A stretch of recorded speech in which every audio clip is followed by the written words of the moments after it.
Hello, welcome to Deepu classes. आज हम इस वीडियो में जीके के महत्वपूर्ण प्रश्न को सॉल्व करेंगे जो कि पिछले कई एग्जामों में पूछे गए हैं और आगे भी आने वाले एग्जामों में पूछे जाएंगे। इन प्रश्नों के साथ साथ कुछ एक्स्ट्रा फैक्ट भी मैं आपके सामने रखूंगा जो कि एग्ज़ाम ओरिएंटेड होंगे और आपके एग्ज़ाम के लिए काफ़ी महत्वपूर्ण होंगे। तो आप इस वीडियो को पूरा देखिए, आपके एग्ज़ाम के लिए ज़रूर ही लाभदायक होगा। तो चलिए आगे बढ़ते हैं और शुरू करते हैं। तो स्क्रीन पे जैसा दिखाई दे रहा होगा, सबसे फर्स्ट प्रश्न है बनारस हिंदू विश्वविद्यालय की स्थापना किसने की। तो अगर बात करें बनारस हिंदू विश्वविद्यालय की तो 1916 ईस्वी में मदन मोहन मालवीय द्वारा इसका स्थापना किया गया था। और अगर गांधी जी की बात करें तो गांधी जी ने 1915 ईस्वी में सत्याग्रह आश्रम का स्थापना किया था और जिसे कि बाद में साबरमती आश्रम के नाम से जाना जाने लगा। और अगर बात करें पंडित जवाहरलाल नेहरू तो ये हमारे देश के प्रथम प्रधानमंत्री रह चुके हैं और इनका जो कार्यकाल है अभी तक के प्रधानमंत्रियों में सबसे अधिक वर्षों तक रहा है। चलिए आगे बढ़ते हैं और नेक्स्ट प्रश्न देखते हैं। अगला प्रश्न है तत्वबोधिनी सभा की स्थापना किसने की थी। तो अगर बात करें राजा राम मोहन राय की तो इन्होंने ब्रह्म समाज की स्थापना की थी 1828 ईस्वी में। और बात करें रविन्द्रनाथ टैगोर की तो ये हमारे देश के राष्ट्रगान के रचयिता हैं, इन्होंने जन गण मन की रचना की। अगर आगे बात करें देवेंद्रनाथ टैगोर तो इन्होंने तत्वबोधिनी सभा की स्थापना की थी 1839 ईस्वी में। तो आप ईयर भी ज़रूर याद रखिए, इम्पॉर्टेंट रहता है, कभी कभी एग्जाम में पूछ लिया जाता है। चलिए आगे बढ़ते हैं और नेक्स्ट प्रश्न देखते हैं।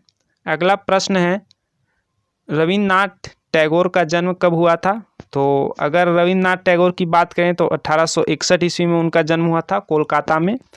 और अगर बात करें 1869 को तो 2 अक्टूबर 1869 को गांधी जी का जन्म हुआ था और 2 अक्टूबर को हम अहिंसा दिवस के रूप में मनाते हैं। और अगर बात करें 1897 ईस्वी की तो 1897 में स्वामी विवेकानंद ने रामकृष्ण मिशन की स्थापना की थी।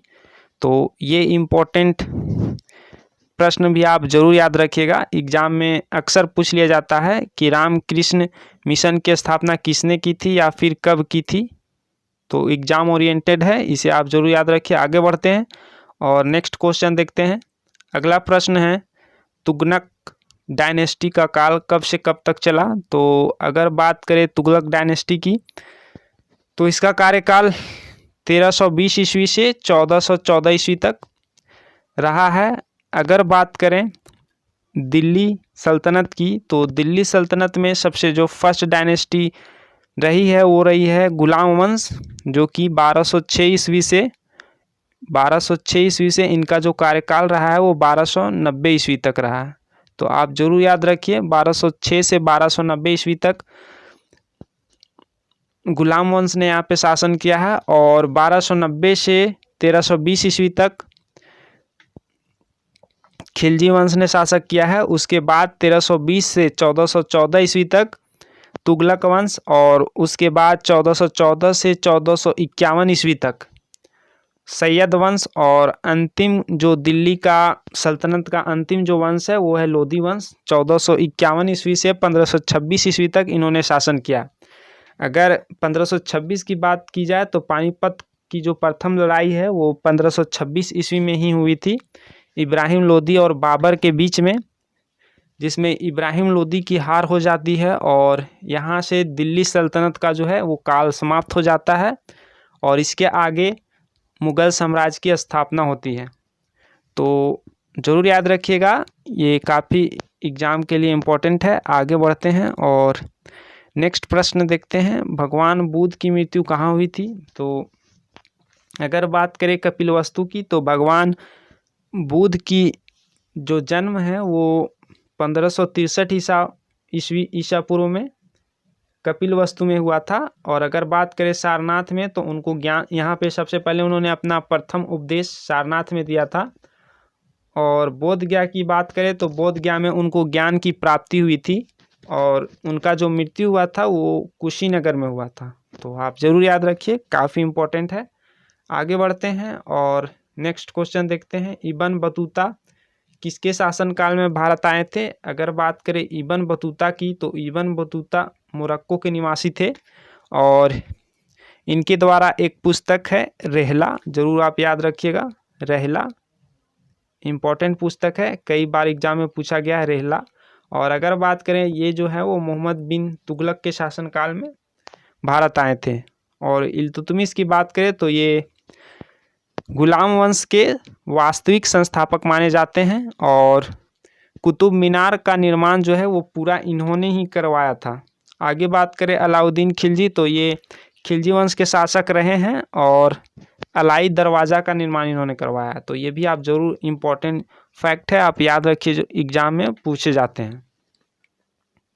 आगे बढ़ते हैं और नेक्स्ट क्वेश्चन देखते हैं। अगला क्वेश्चन है, काकरापारा परियोजना स्थित है। काकरापारा परियोजना किस नदी में स्थित है, ये आपको बताना है। अगर बात करें काकरापारा परियोजना की, तो ये ताप्ती नदी में स्थित है। और अगर बात करें ताप्ती नदी की, तो ताप्ती नदी जो है वो मध्य प्रदेश के बैतूल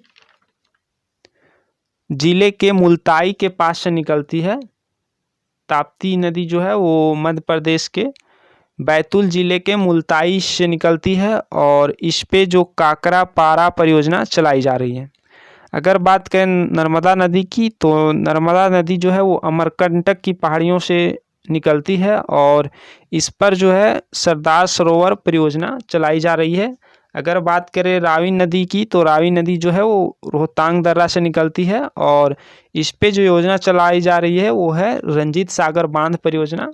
तो इन तथ्यों को भी आप जरूर ध्यान में रखें, एग्जाम में अक्सर पूछे जा। नेक्स्ट क्वेश्चन है, थायराइड ग्लैंड अवस्थित होता है, थायराइड ग्रंथि कहाँ होता है, ये आपको बताना है। तो अगर हम लोग बात करें थायराइड ग्लैंड की, तो थायराइड ग्लैंड जो है वो गले में होता है, गले में होता है और ये जो है थायरोक्सिन हार्मोन रिलीज करता है। अगर बात करें मस्तिष्क में, तो मस्तिष्क में पीयूष ग्रंथि पाई जाती है, पिट्यूटरी ग्लैंड भी इसे कहते हैं और इसको मास्टर ग्लैंड भी कहते हैं। और इससे जो है वो ग्रोथ हार्मोन रिलीज होता है, जो कि किसी भी व्यक्ति का वृद्धि के लिए बहुत ही आवश्यक है। इसकी कमी से व्यक्ति जो है वो बौना रह जाता है। आगे बढ़ते हैं और नेक्स्ट प्रश्न देखते हैं। नदी के पानी में कौन सा ऊर्जा संचित होता है? तो नदी के पानी में स्थितिज, जिसे कि हम लोग पोटेंशियल एनर्जी कहते हैं, और इसका जो फॉर्मूला होता है वो होता है mgh। मास ये गुरुत्वीय त्वरण है और ये हाइट है। तो इस फॉर्मूला के द्वारा हम स्थितिज ऊर्जा का जो ये व्यंजक है और इसके द्वारा हम स्थितिज ऊर्जा ज्ञात कर सकते हैं। अगर बात करें गुरुत्वाकर्षण फोर्स की, तो दो वस्तुएं जो है एक दूसरे की ओर अट्रैक्ट करती है अपनी ओर, तो वो जो है गुरुत्वाकर्षण फोर्स कहलाता है। जैसे कि सूर्य जो है ग्रहों पर और ग्रहों द्वारा जो है वो सूर्य पर गुरुत्वाकर्षण बल, ग्रेविटेशनल फोर्स जो है वो लगता है। इसी तरह से संसार की जितने भी वस्तुएं हैं वो एक दूसरे पर ग्रेविटेशनल फोर्स लगाती है और एक दूसरे की ओर अट्रैक्ट करने का प्रयास करती है। आगे बात करें गतिज ऊर्जा, जो गति के कारण जो एनर्जी जो है उत्पन्न होती है, प्रोड्यूस होती है, उसे गतिज ऊर्जा कहते हैं। और इसका फॉर्मूला की बात करें तो 12mv² होता है। तो इसका ऑप्शन बी जो है वो राइट है, स्थितिज ऊर्जा। स्थितिज ऊर्जा द्वारा जो है पानी में एनर्जी, इलेक्ट्रिक एनर्जी जो है वो बनाया जाता है। विषुवत पर एक दिन का समय होता है, तो आपको बताना है विषुवत पर एक दिन का समय कितने घंटा का होता है। तो अगर बात करें विषुवत पर, तो 12 घंटे का। इसका ऑप्शन बी जो है वो सही है। अगर हम लोग बात करें विषुवत रेखा की, तो पृथ्वी पर जो है वो पृथ्वी के बीचों बीच से खींची गई काल्पनिक लाइन को विषुवत रेखा बोलते हैं। तो इसे हम लोग विषुवत रेखा बोल सकते हैं। और ये 0 डिग्री लाइन है, इसको हम लोग 0 डिग्री बोलते हैं, भूमध्य रेखा बोलते हैं, विषुवत रेखा बोलते हैं, इक्वेटर बोलते हैं। अगर बात करें 0 डिग्री से अगर हम लोग ऊपर जाते हैं 23 डिग्री पे, तो इसे हम लोग कर्क रेखा बोलते हैं। और नीचे अगर जाते हैं 23.5 डिग्री, तो इसे हम लोग मकर रेखा बोलते हैं। तो आप इन फैक्ट को भी याद रखिए, एग्जाम ओरिएंटेड है। आगे बढ़ते हैं और नेक्स्ट क्वेश्चन देखते हैं। कंबोडिया पहले किस नाम से जाना जाता था? कंबोडिया पहले किस नाम से जाना जाता था? तो अगर बात करें कंबोडिया का, तो पहले जो है कंपूचिया के नाम से जाना जाता था। और अंकोर वाट का जो प्रसिद्ध मंदिर है वो कंबोडिया में ही है और ये भगवान विष्णु को समर्पित है, तो ये भी आप याद रखिएगा। अगर कंबोडिया की बात करें तो इसकी राजधानी है वो फोनोपेन है, PHONO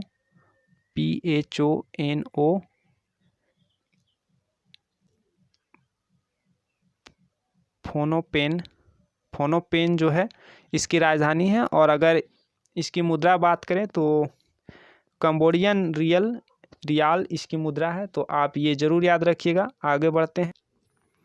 जैनों का कौन सा वर्ग, जैनों का, यहाँ जैनों होगा, तो जैनों का कौन सा वर्ग सिर्फ सफ़ेद कपड़े पहनता है? तो अगर बात करें श्वेतांबर जो है वो सिर्फ सफ़ेद वस्त्र पहनते हैं, जबकि दिगंबर की बात करें तो ये नग्न रहना पसंद करते हैं।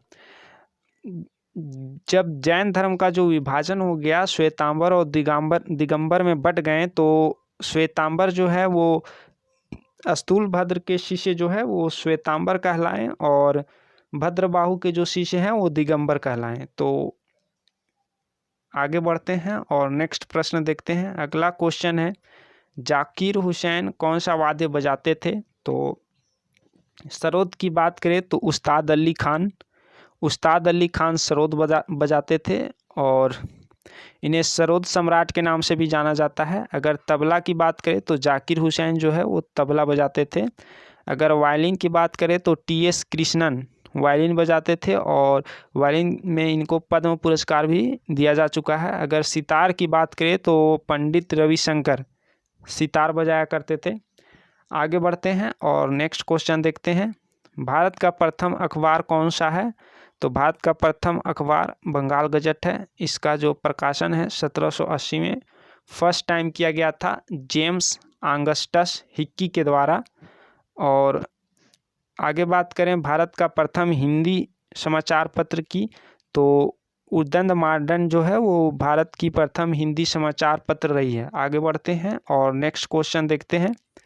भारत का प्रथम बैंक कौन सा है? तो स्टेट बैंक ऑफ इंडिया की बात करें तो 1955 में इसकी स्थापना हुई थी। बात करें बैंक ऑफ हिंदुस्तान की तो 1770 ईस्वी में इसकी स्थापना हुई थी। बैंक ऑफ इंडिया की बात करें तो 1906 ईस्वी में इसकी स्थापना हुई थी। और अगर बात करें इलाहाबाद बैंक की तो 1865 ईस्वी में इसकी स्थापना हुई थी। तो भारत का प्रथम बैंक जो है वो बैंक ऑफ हिंदुस्तान रहा है, जिसकी स्थापना 1770 ईस्वी में की गई थी। आगे बढ़ते हैं और नेक्स्ट प्रश्न देखते हैं।